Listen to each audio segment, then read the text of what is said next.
అది ఆపేసినటువంటి రీజనే అది. కాకపోతే ఆ అభ్యర్థి కూడా నేను మాట్లాడాడు, అదే అభ్యర్థి అనడానికి లేదేమో, యాస్పిరెంట్ జనసేన నుంచి.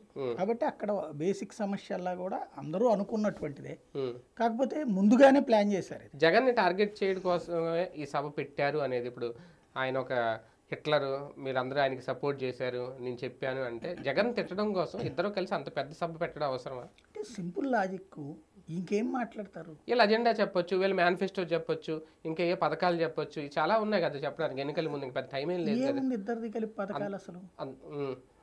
ఇద్దరికి కలిపి పథకం ఏముంది అసలు? ఇద్దరు కలిపి మేనిఫెస్టో ఎక్కడుంది అసలు? అసలు ఉమ్మడి మేనిఫెస్టో ఏది అంటే, మరి అసలు ఉమ్మడి మేనిఫెస్టో ఏది? ఒక్క పథకం ఉమ్మడిగా ఉందో, ఆ సూపర్ 6 అది కంప్లీట్గా టీడీపీ, అది జనసేన ఖాతాలో వేయడానికి ఏం లేదు. మరి ఇంకేముంది ఉమ్మడి మేనిఫెస్టో ఏది మరి? అందుకే కదా మరి మీటింగ్లు ఎందుకు, ఆ ఇష్యూ డైవర్ట్ అవ్వాలి. ఇప్పుడు ఉమ్మడి మేనిఫెస్టో పెట్టడం అన్నటువంటిది ఇద్దరు కూర్చుని ఎప్పుడు మేనిఫెస్టో కమిటీ వేసుకున్నారు, ఎన్నాళ్ళు అయిపోయింది, అవి ఎన్నిసార్లు కూర్చున్నాయి వాళ్ళ కమిటీ వీళ్ళ కమిటీ అంటే ఏంటి, ఇంకా కులిక్కి రాలేదనుకోవాలి మనం. ఇక్కడ బేసిక్గా చంద్రబాబు నాయుడు వ్యూహంలో పవన్ కళ్యాణ్ ఒక పావు, జనసేనకు సంబంధించి ఓ స్పెషల్ ఫీచర్స్ ఏమి ఉండకూడదు అక్కడ.